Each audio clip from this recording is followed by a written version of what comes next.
Good morning. Hey, I hope that you're doing well this morning. I got up this morning and I was thinking about just how grateful I am. God's given me life today.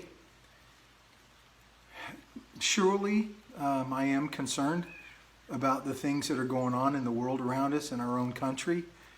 But there's a difference between being concerned about something, right? And being consumed by it. It's all right to be concerned. It's all right to be care. As a matter of fact, if we don't care, then there's something wrong with us, right? We do need to care about the things that are going on. We need to care about other people. We want to make sure that other people don't get sick. We want to make sure that we're part of the solution, not part of the problem. But we don't need to be consumed with all the details about everything that's going on, because we don't know what the answers are, do we? Not truly. And our hope really is not in the government, is it? Or in the financial institutions? It's really not where our hope is it? Hope not. Because those things really don't have the ability to bring us any peace. I was thinking about this morning in Psalm 118 verse 24. And it says, This is the day that the Lord has made. I will rejoice and be glad in it. And the psalmist says, this is the day that the Lord has made. Today, this is what God has given to me. Today, this is the day that the Lord has made. But we don't know what tomorrow is going to bring, right? But we do have the opportunity to be thankful and joyful for today. This is the day that the Lord has made. I will rejoice and be glad in it. Man, I'm gonna be glad today. I'm gonna find some joy in it. I'm gonna find some peace in it. And not because it's all perfect. Man, there are so many problems around the world going on. There are unanswered questions, not only about the virus and what it does in the lives and the bodies of people and the disease that it causes, but also financially. We heard some good news this morning that the Senate has approved a stimulus package.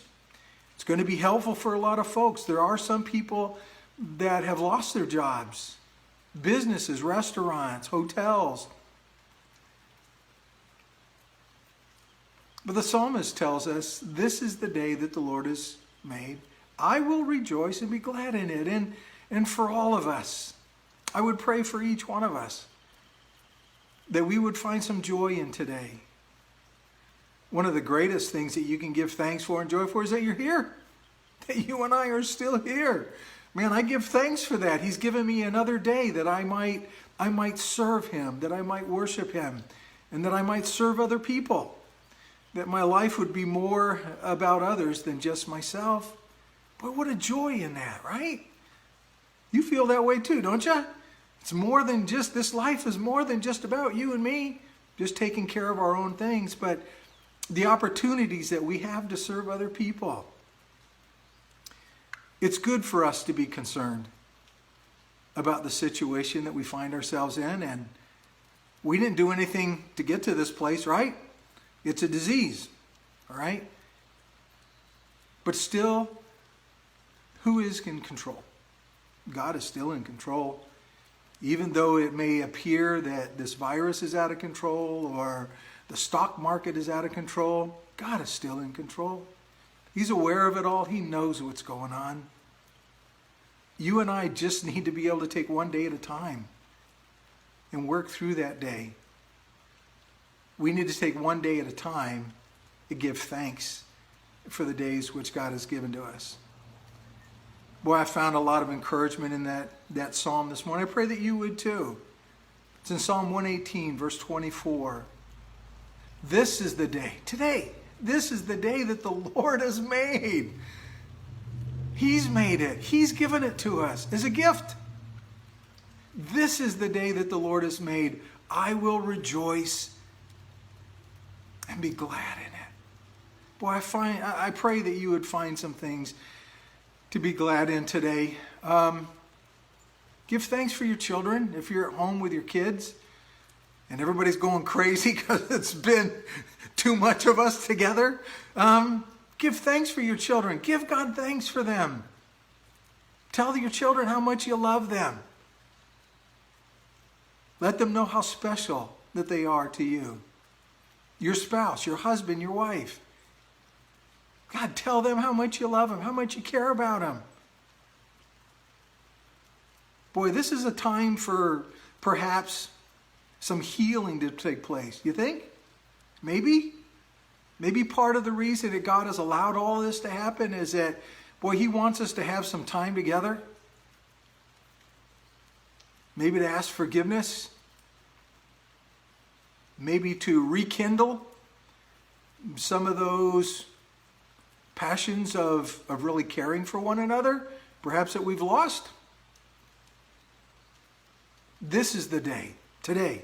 This is the day that the Lord has made. I will rejoice and be glad in it. I pray that you would find something in today to give thanks for. That you would rejoice. And you would find something in today to be glad for. I look forward to seeing you again. I'm looking forward to Easter coming up. Boy, we have no idea what that's going to look like, but we definitely know the one who's in control, right?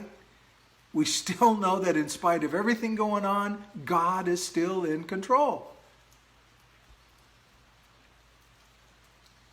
Today, may you find delight and joy in what God has given you in this day. You might thank Him and praise Him. This is the day that the Lord has made. I will rejoice and be glad in it. Blessings to each one of you, and look forward to seeing you soon.